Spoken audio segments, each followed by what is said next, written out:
This is the 20th season of Bass Talk Live. BTL is presented by Bass Cat Boats, Strike King Lures, AFTCO, Pro Guide Batteries, Spro, Gamakatsu, The Bass Tank, Denali Rods, Beatdown Outdoors, and Sunline. BTL coming at you.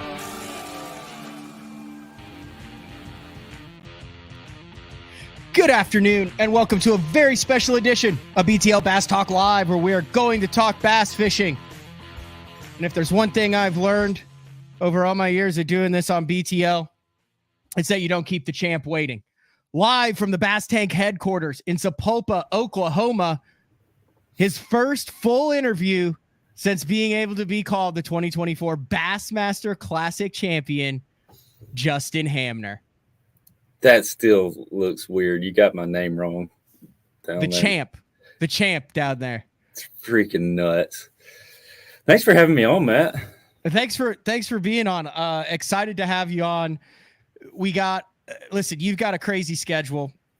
As expected, this time yesterday, 24 hours ago, you were en route from Wolf Creek, Grove, Oklahoma. You knew you had about 15 pounds. You knew you had about 13 and a half in bass track.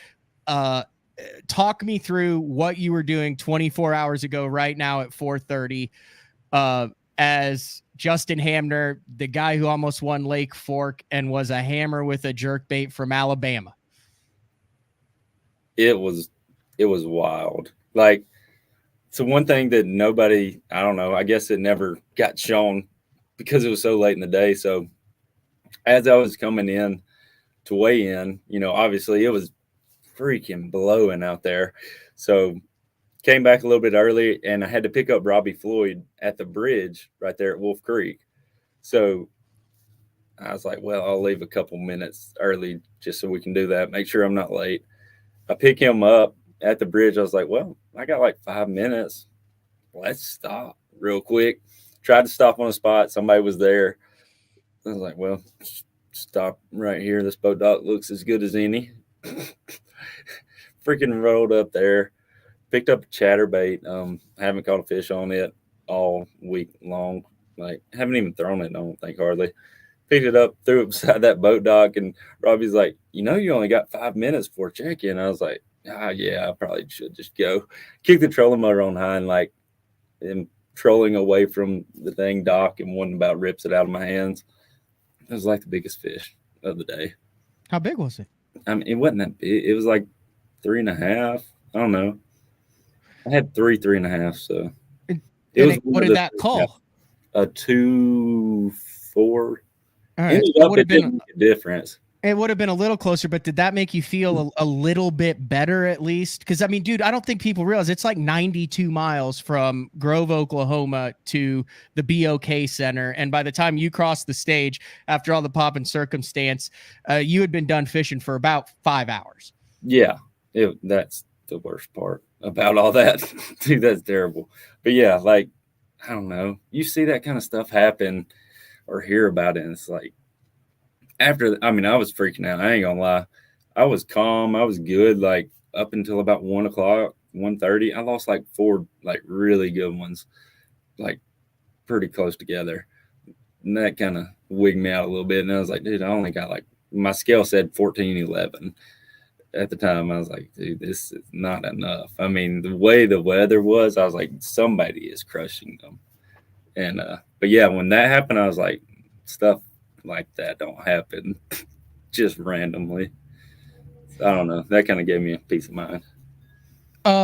Let's do a quick little recap of the tournament. I know you were on Serious Angler last week, and you said, I am going to win the Bassmaster Classic, and everyone, yeah, that's awesome. But then you come out and you're leading after day one. You've kind of been in this situation before. We had you on BTL after the close call in 2022, but just kind of talk it through your practice and then those first days leading into the final day where it really seemed you were Justin Hamner, you were laughing, you were cracking up, but it really seemed like the pressure got to you at all. It didn't. Dude, I don't know. It really didn't. Mercer's podcast was probably the first one I did. I don't know if you saw that one, and I straight up told him I was going to win the Classic. And then I did some other Alex Rudd's podcast, told him. It's like, I don't even know what I was doing. Well, why did you what made you say that? Ever since I saw Grand Lake and dude, when Cliff Pace won here, like that was a Classic. I was like, that place looks just like somewhere I'd feel comfortable fishing. I don't know. The way it looked, the way everybody fished in that tournament, I was like, I really want to go there. I would do good. There's bow docks. There's like bluff walls, rock walls, lay downs, brush piles. Like that's everything I like to fish. I don't know. Ever since then, I've felt like Grand Lake was like that lake that would be comfortable with me. So, all right, here's what I want to do, Justin. So the I guess the details of this tournament, the baits, the line, the lures, the rods, the patterns, all that will go down in Bassmaster history. That'll be well documented. I want to talk about in the 30 minutes we have the time in between that. I want to talk, what was it like after day 2? I know Bass put you back there. You see the little interview where they're like, hey man, you're leading the Bassmaster Classic. What now? You have a over a 5-pound lead. At that point, did it strike you, this is mine to lose? Like, this thing is in grasp. Talk me through about 8:00 on Saturday night till first cast Sunday morning. Gosh, I don't want to sound cocky and arrogant. Don't sound cocky. I asked you the question, dude. I answer it. I want to know. That's what we all want to know, because listen, there've only been less than 50 guys in that position in the 54-year history when you talk about the guys who've won it multiple times. Yeah. Dude, I don't know why. I've never felt like this. I don't feel like this in every tournament. Like, I'm about to win this thing. And I'm not that guy. Like, dude, I wasn't even stressed about it. I was like, I'm going to win tomorrow. Like, I'm going to win the freaking Classic tomorrow. And honestly, I stayed up so late. I couldn't sleep. I mean, I was excited. I wasn't nervous that much, but I was excited. But I stayed up looking at different areas of where I was going to try to fish, because that wind was going to destroy my stuff. Because I was planning on fishing that, like the Wolf Creek brush piles. That's where I caught them pretty good in day 2. But dude, the wind was blowing directly into that, because I was on that front side of whatever island that is. So I was trying to look on there and try to find some different areas.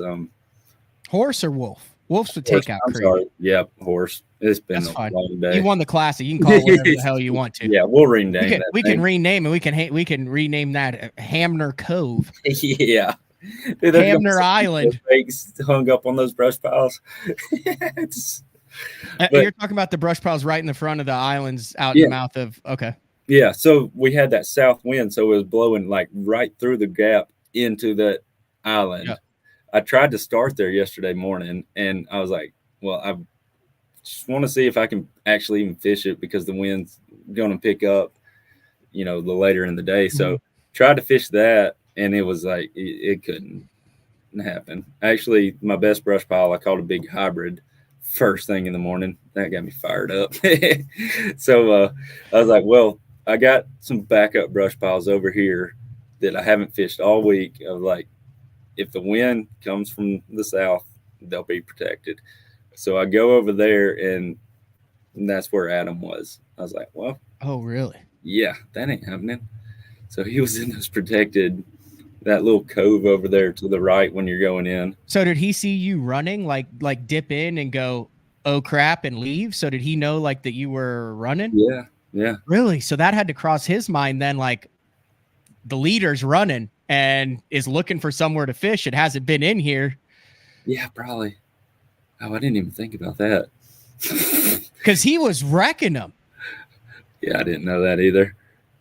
So, yeah, he had 16.5 pounds in the first couple hours of the morning. He was feeling it.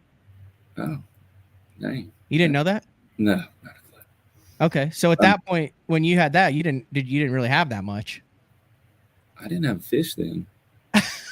No. Literally, I tried to fish that first spot, and then I went to go over there, And he was already there. So I was like, well, I mean, I don't know. He's probably been fishing this all week. So I was like, well, I ain't even fished it yet. So I'm not getting on top of him. But so I went to the backside of that island, and dude, it was like slick calm back there. It was getting protected so good. It's like, there's got to be brush piles back here. I didn't even like idle it or nothing in practice. I mean, literally have never even seen that area. Just turned the trail motor on high and just started scanning around for brush piles. And that was your day 3 pattern. Yep. Yeah. I'm an idiot. No, I mean, you didn't. That's absolutely insane. But that's when, I mean, and you seem to do it with confidence. I did. Conviction. It was just like, I knew once I found some of those brush piles, I was going to get bit off of them. And there's so many dang piles in this lake, dude. Mm-hmm. Y'all put out some piles. But I did figure out, I don't know, this might be terrible for you, but dude, if there's like a twig or like 2 little twigs, that's got the big ones. Like those big brush piles holds like all the drum and carp or whatever the heck y'all got in here. Y'all have the most trash fish I've ever seen in a lake, by the way. It is ridiculous. Yeah, there's a bunch in here. Okay, so this is my next question that I have for you, Justin, and then we'll get back and kind of follow through the trip back to Tulsa and what happened after the victory. But I'm scrolling through the leaderboard here, and I see a lot of guys who are really good with the jerkbait, namely your roommate Patrick Walters. But I'm seeing Polinick and the Johnsons, and obviously Jason Christie, Cody Huff, Shakurat, who caught him on it. What do you think it was? There were only 4 20-plus pound bags this entire tournament. You had half of them, 22.6 on the first day and 20 pounds even on the second day. What do you think it was that allowed you to ride a jerkbait, to catch the better than average fish, and to have such confidence in it? Hank Cherry finished 7th and barely threw the dang thing. That was actually pretty dang wild to me. Like, talking to everybody's like, I just could not get the jerkbait by going. Rivette came up to me yesterday. He's like, dude, that was the same. Yeah. He's like, that was the same brush piles I fished. I was like, well, that was the first day I fished them, so I don't know, whatever. But yeah, I think it was the patience. These fish, like, it was weird. I was like, day 1, I was fishing in that creek that I actually ended the day yesterday. That deeper creek, just fishing laydowns and stuff. Mm-hmm. So I would have to throw the jerkbait, and because y'all have so many dang trash fish, I'd throw the jerkbait just at whatever cover I was seeing, whether it was boat dock, lay down, or just down the bluff wall. And I would have to watch my jerkbait on, Panoptic to see if anything actually like reacted to it. Okay. So basically all those trash fish would kind of get out of the way, and then you'd have one just like something would just like stick its head out of the laydown. Like, what is that? So then I just had to keep making multiple casts. Like, dude, it was painful. So you were straight up fishing. And so it was almost like reverse what everybody's been doing, where you're trying to pick out fish and go after it. You were fishing and then reading the water based on the reaction of all the fish around you. Absolutely. 100%. Like, yeah, I had to use the live scope to be able to tell to find the fish after they reacted to my bait. I was 100% fishing different patterns each day, but the live scope played in telling me which pattern was working for the day, if that made sense. What made you not? I mean, dude, I didn't understand. I didn't realize that you just went blind on the final day when you did it. What do you think it was in you that allowed you to bail on a 20-pound bag and a 22 6-pound bag and not ride or die on that and go find new stuff without saying, man, I need to go back where I know there's 4 and 5 pounders? That has to be the call of your, that has to be, I mean, that's a career defining on the water decision. Yeah, dude, I don't know. That's been the biggest thing this week, has been like just trusting my gut feelings. Dude, I pulled into the area that I caught them at on day 2, and I was there for 5 minutes, caught a hybrid, and I was like, I can't fish confidently trying to fight this wind and all this stuff. I got to find something else protected. I mean, obviously, I tried to go to the other stuff I had, but dude, I had to find something new. I mean, it was the same area, so it wasn't like it was just like crazy different, but it was definitely stuff. I wish I had scanned that island. That would have made it a lot quicker. I mean, you won the Bassmaster Classic with 58.3. Were you surprised that you kind of talked about it on the little at the beginning? Were you surprised that no one really made, I guess, a charge on the final day with a low to mid 20s bag to kind of make it a little bit more heart pounding? I was shocked. Like I still didn't believe everybody. Like I thought somebody was gonna have that mega bag. Because, dude, all you hear about is, like, you know, whenever the wind blows on Grand Lake, the nastier the conditions, the better they bite. And it seems like it is the opposite. Day one, it was slick calm, and I should have had, like, 26 to 27 pounds. Oh, you dumped fish? Oh, I dumped 2 5-pounders. Yeah. I didn't know that on the first day. Yeah. Like loaded on them or, like, fought them? No, like, jumped up and, oh, God. Like, one hook, just, like, barely – I was like, okay, whenever the wind starts blowing, like they'll actually commit to it. That's when you said that after your day one interview. So I thought it was like going to freaking crush them. But what happened was that little creek I was fishing the first day, you know, obviously there was no wind. There was 0 bait whatsoever in there. When the wind blew in there, the bait, like, it followed it. Like, it blew in a ton of bait. And it was too much. I could not get a bite in there. Like, I caught some little ones, like, just paralleling those bluff walls.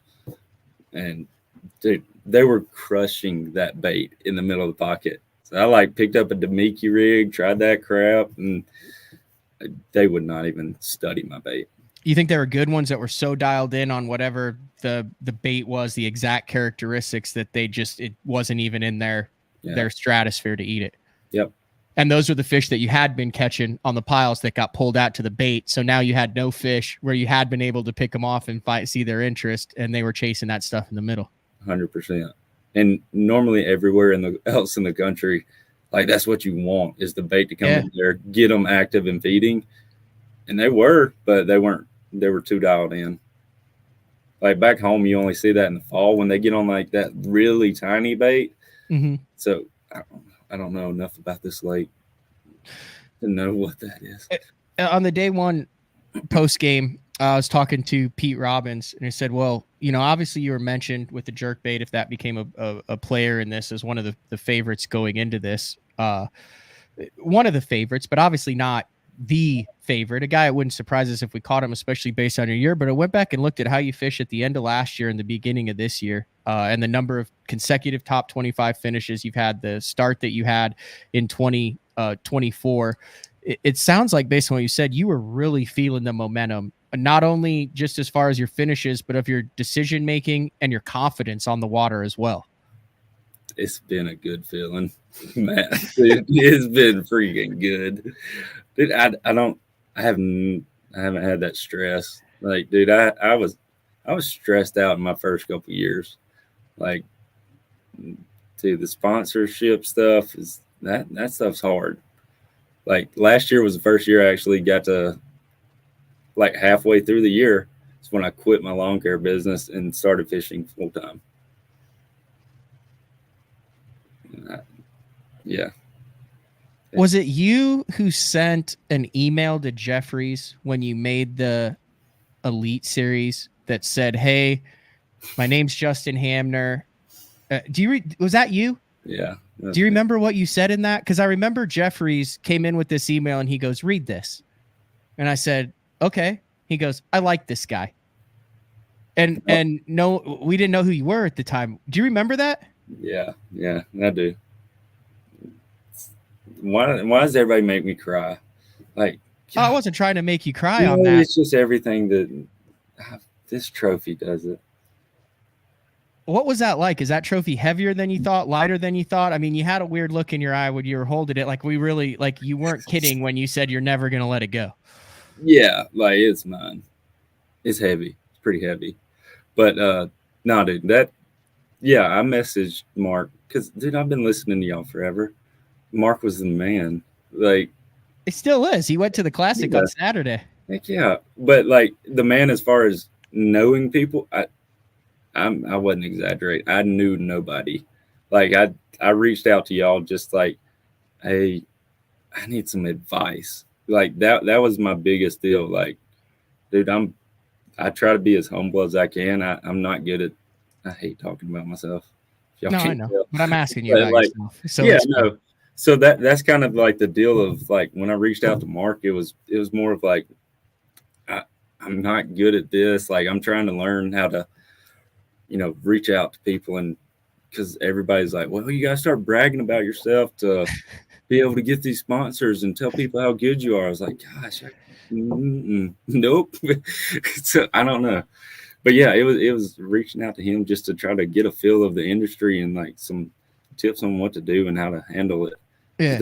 When I qualified for the elites, it was I knew Patrick Walters. Like me and him were like good friends already, just because we met through like mutual friends that I had one of his friends as a co-angler. And so that's how we met. And dude, he took me under my wing, like his wing. Him and his family, like, literally paid for my housing and stuff at the opens. Like, I was staying with them. Like, that was the only connection I had in the industry whatsoever. So yeah, I reached out to y'all. Help me. Did Jeffries give you good advice? Yeah. Okay. So in 2021, and you don't have to go into this if you don't want, but like, what was your total sponsor portfolio, checks written out to Justin Hamner Fishing in 2021, your rookie season on tour? American Bait Works gave me. Well, you don't have to say who it is and how much they gave you. I'm just wondering ballpark total, because everyone says it's $80,000 to $100,000 to do this thing for a year, but $7,000 total. 2022. 25 to 30. Wow. So I know going into last year, I talked to you and you said, dude, and you can feel free. I mean, feel free to name them if you want to. I don't need number figures or anything, but I know there were a couple that stepped up and you called and you said, oh my gosh, you said, this is huge for my 2023 season. My God, this is crazy. That was kind of the turning point, wasn't it? That 2023 season and some industry sponsors that stepped up and actually allowed you to breathe. 100%. I mean, let me get out of the way of one. Like, yeah, these people on the jersey, like, I don't know if anybody's like kept up with me from the beginning, but yep, I haven't changed sponsors. I've added a couple.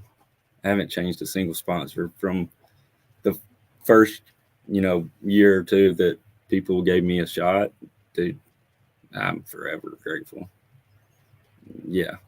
And then like each year it's gotten better and gotten better. And yeah, last year was like the first year that it was like, I can freaking pay for the entry fees. Can you feel that on the water on day one, on day two, on practice?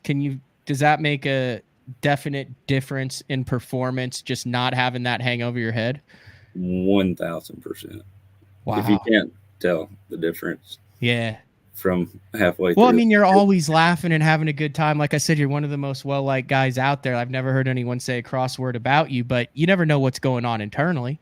Yeah. Dude, I mean, and I'm not going to be, you're never going to hear me complain about anything. Mm-hmm. Like, it ain't y'all's problems, me not having money.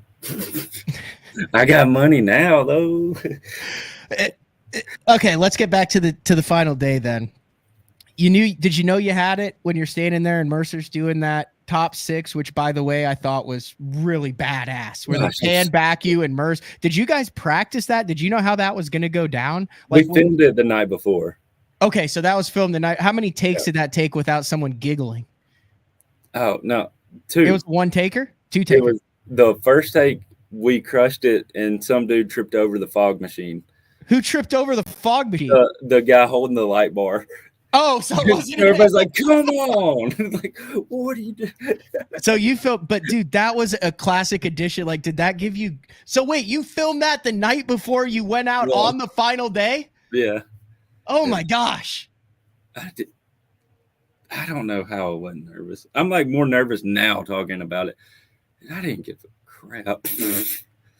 It was, yeah. It was freaking cool though. That was fun. What was it like seeing your wife, your little girl, your parents, and being in that boat as you went around the arena on that lap? Yeah. Gosh, Matt, I knew you were going to do this to me. I'm just asking questions, Justin. Dude, anybody haven't figured out by now, like how much I freaking put in just to get here. It sucks leaving my family. Like, it sucks. There ain't no way around that. That's the only thing about this job. It just totally sucks. Yeah, that made it worth it. Like, leaving them at home and basically making my wife just deal with it. Mm-hmm. Sucks. Yeah. Yeah, they're the ones that supported me through all this. My wife literally let me quit my good job at the university as she was pregnant, by the way. Yeah, that was genius. We had to. I'm an idiot. Gosh, I can't believe I'm telling you this. So we didn't have any medical insurance if I left the university. So I had to wait for her to have the baby before I quit my job at the university. So like the first open that year, I was still working at the university, like, you know, using the time I could, whatever I had saved up. And then, then right after we had Scarlett, I quit my job. And that's when I was pouring concrete, you know, basically from 6 to 4, get done with that, go start my own stupid lawn care business while trying to travel around the country, fish the opens. So yeah, it was pretty freaking special. Did you see your little girl when she was down there on the stage? Like, dude, she was all about the confetti. Like, she could care less about the trophy. Oh, she was all about the confetti. That was awesome. I got that. I was looking at, you know, some of the pictures that everybody sent me this morning. Shane Durant's one of the Bassmaster photographers sent me like those pictures in the boat. And there's one like, you know, me and my wife, like looking at her, and she's like mid jump with the confetti like flying out of her hand. By far my favorite picture. All right. How many? Do some dumb stuff for this trophy. What? We've done some dumb stuff chasing this trophy. Would you change anything right now? Knowing what you know now? Nothing. I don't care what everybody. I don't know why everybody talks so bad about fishing as a livelihood. This is the best freaking thing I could have ever imagined. And I would have said that before I won the class too. Okay, I got a question. We're at 30 minutes in. We're gonna take 2 questions. Get your questions in if you have questions for Justin Hamner. And you are at the Bass Tank right now. We had Scott Palmer on earlier today, this morning, talking about what that meant to him and kind of how that came about. You know, he said, hey, Justin's a friend first, and this is just something that happened to come along with it. We're going to deal with it together. But they do have Badass Screen Cleaner. I am not turning this into an infomercial, but I'm going to just pick 2 questions because we're going to let you go. You got to get on the road, head to a bunch of different places. If they I see want me on TV today. What's that? They want me on TV today. Well, yeah, you're going to be on TV a lot, dude. Like, I mean, you're the Bassmaster Classic champ now. Okay. Who has given you the best piece of advice so far, roughly 24 hours after winning the Bassmaster Classic? Angler, family, friend? Davey Height. I ain't even gonna tell you what he said, but Davey Height. Okay, that's good. Freaking Van Dam showed up to the after party last night too. That was stupid. He walked in and I was like, "Everybody, take my picture." It was so cool. Gosh, that was fun. But yeah. If you had to pick one moment from the time you got to Tulsa to practice 11 days ago up until the time you weighed in and won it, that you would point back and say, that was the moment that was key to my week, what moment is that?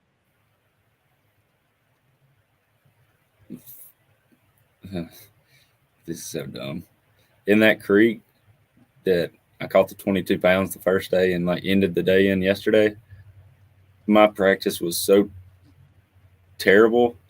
Dude, I went in there and I had one fish follow my jerkbait that I thought was a good one. Like the only fish that I thought, I was like, that might be a 5-pounder.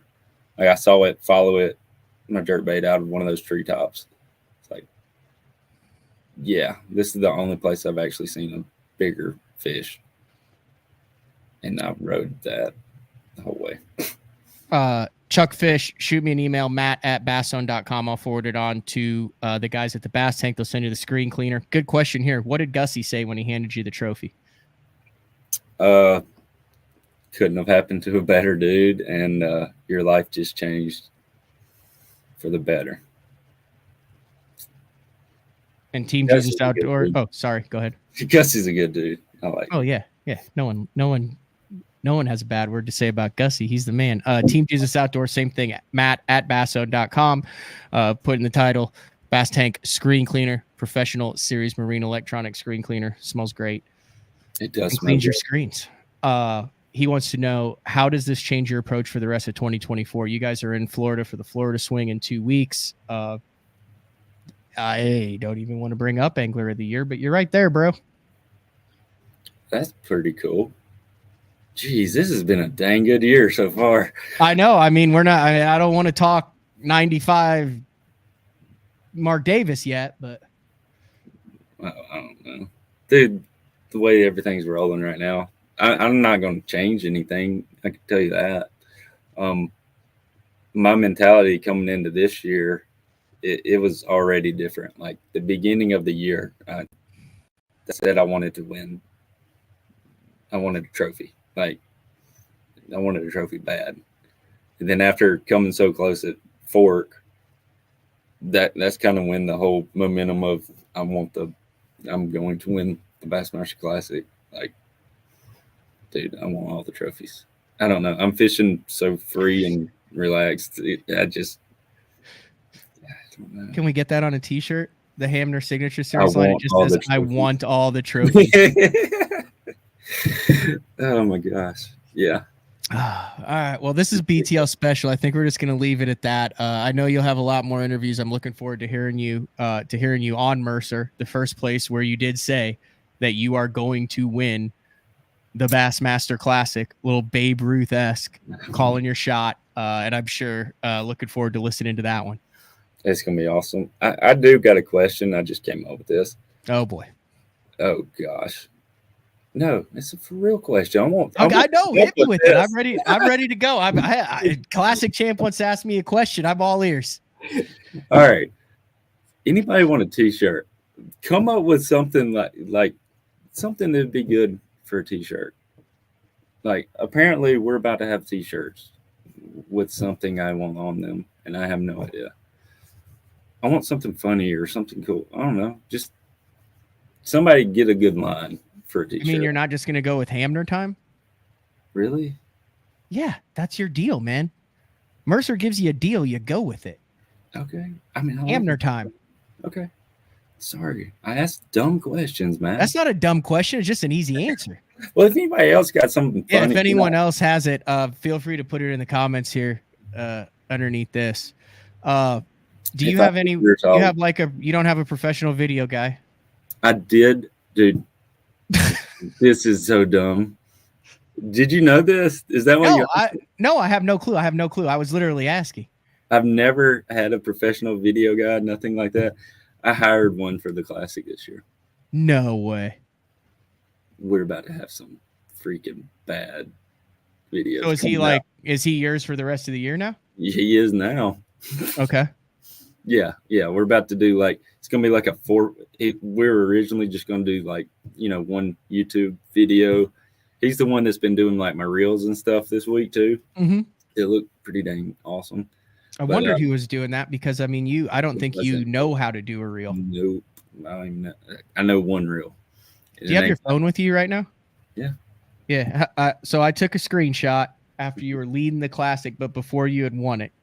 Because I was like, you know what? I'm just interested in seeing the impact that this has. Let me see if I can pull it up here. How many Instagram followers do you have right now? I don't.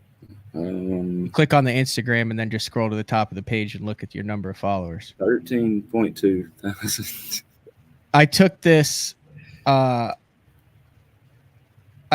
after you were leading. I took this Sunday morning after you're leading the Bassmaster Classic at 8 a.m. right when you guys took out. You had 8,400 Instagram followers, and it just said "living the lifelong dream of fishing the Bassmaster Elite Series." And I was like, you know what? He might like to see that when he had less than 10,000 followers and it didn't say 2024 Bassmaster Classic Champion on it. So there it is, right there. The day before the Bassmaster, or the day before, I had going into the tournament, I had 5,000. So crushing it, freaking crushing it. But now, dude, we're going to do the whole. We turned it into 4-part series because when he's like, we can't do this in one video. That'd be a hour and a half movie because there's too much stuff. So we're gonna do a 4-part series, and that's gonna be my kickoff on the YouTube. So y'all get ready for that. It's gonna be there's some wild stuff in there. Me just sexy drinking Milo's tea. You think that's a real possibility of getting them? Has anyone actually reached out to them yet? Or have they reached out to you? Yeah. No way. I'm so freaking jacked. No way. Yeah. Well, that's in the works. Yeah. So there was something that came in. You don't have to go into the details, but it was hey, I'm so-and-so from so-and-so, and we heard this and that, and this might happen potentially with this. Let's chat. Yeah. Yeah. Oh, dude. Nothing's a done deal yet. I know. Don't say anything. That's the best news I've heard all day. Me too. Look, you had fans there. Chris said he DM'd Milo's and told him they needed to sponsor you. Oh, that's all. Thank you. Dude, you guys need to keep doing that. Go to Milo's. Everybody that's watching right now, we got over 350 on now. Everybody that's listening here, let's do it. I've seen this done on other shows where it's actually worked. Awesome. Go to Milo's Sweet Tea, MILOS. If you guys don't know it, if you're not from the South, it's amazing sweet tea. You can get it in all the grocery stores. You get it in a jug. And go to Milo's Sweet Tea on their social media, DM them, say Justin Hamner needs to be drinking Milo's every day for the rest of his fishing career. I don't know about every day. Well, they make unsweet tea too. Otherwise, you'd have to be sponsored by something for diabetes. But I already drink that diabetes. Oh my gosh. Yeah, they do have restaurants too. I saw one the other day. Yeah, the restaurants are only in Alabama, but this week I was driving through Alabama on the way back from South Carolina, and I stopped to get gas. I looked over, and I was like, "Dang, they got restaurants." Yeah, and their Instagram is Drink Milo's. Drink Milo's. Yep, drink at Drink Milo's, MILOS. Yeah, get on there. Let's flood their DMs. Hit them up. Justin Hamner, Bassmaster Classic Champ, needs to be drinking Milo's. Yeah. This is more Milo's. All right, so here's what we're going to do. We're going to let you go. You got a lot to do. Do you have any idea what your schedule is like for the next week, or are you just taking it 1 hour at a time, and wherever people tell you what to do and who to talk to, that's what you're doing? Yes, that second one. I have no idea. My wife is actually doing pretty dang good on this. She just points and tells me. So it's pretty much like back home again. Have you guys had the moment yet where you just look at each other and went, holy crap? Last night. Yeah. Yeah. I don't know. We just looked at each other, and she was like, "What just happened?" I was like, "I don't think you realize what just happened." Yeah, it's pretty wild. Scott's going to come on in the next coming weeks. He knows exactly what was on your rig for the Bass Tank. We're going to go over all that stuff. 2 Bassmaster Classic Champions rigged by the Bass Tank team in the past 3 years. Pretty cool. What you don't realize when you win the Bassmaster Classic is how many people are also impacted by that second, third impact, and how many lives you affect. It wouldn't have just been if you had won it. It would have been if any of those anglers won it. Most all of the 25 that came up on stage yesterday talked about the team that surrounds them and how they can't make it work without that team. Before I was really in the industry, I used to think, that's a stock answer. After seeing it and seeing how it's done, and then just on the level that I'm at fishing the opens, it's like, holy cow, I literally really probably couldn't get this done if it wasn't to stick their neck out for me, both financially, time-wise, rigging-wise. You mentioned it earlier with the sponsors that are on your jersey. Bass Tank is one of them. They also work with the Bass Zones. So I'm going to take full advantage of that. And in the coming weeks, we'll have Scott in to talk exactly about how he rigged your boat, why he rigged it, and that stuff. But no need to get into that today, as you kind of still digest the fact that you are the 2024 Bassmaster Classic Champion, the 54th edition of the Bassmaster Classic on Grand Lake, the Cherokee. You like my trophy, Matt? I do like your trophy. Thank you. It's pretty. I think we'll leave it at I'm that. I'm sorry. Do you got to quit apologizing? You got to quit making apologies for yourself, dude. Just own it. See, I don't know. Thanks for having me on, Matt. Here, look at this. There it is. The exit music right there. The Bassmaster Classic trophy. The man who got the job done. Justin Hamner.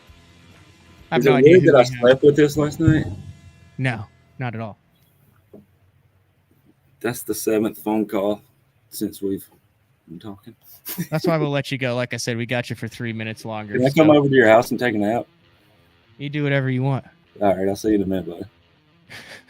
I'm just an hour down the road. You know where I live. Oh, gosh. All right, Hamner. You're the man. Congratulations. Genuinely happy. Genuinely happy sitting at the top of the BOK Center watching a near capacity crowd. Watch you lift that trophy over your head yesterday. It'll go down in history. And hell, even if you don't catch another bass the rest of your life, you'll always be the Bassmaster Classic champ. But I have a sneaking suspicion that you may catch a bass or two in the next couple derbies and for a lot of years to come.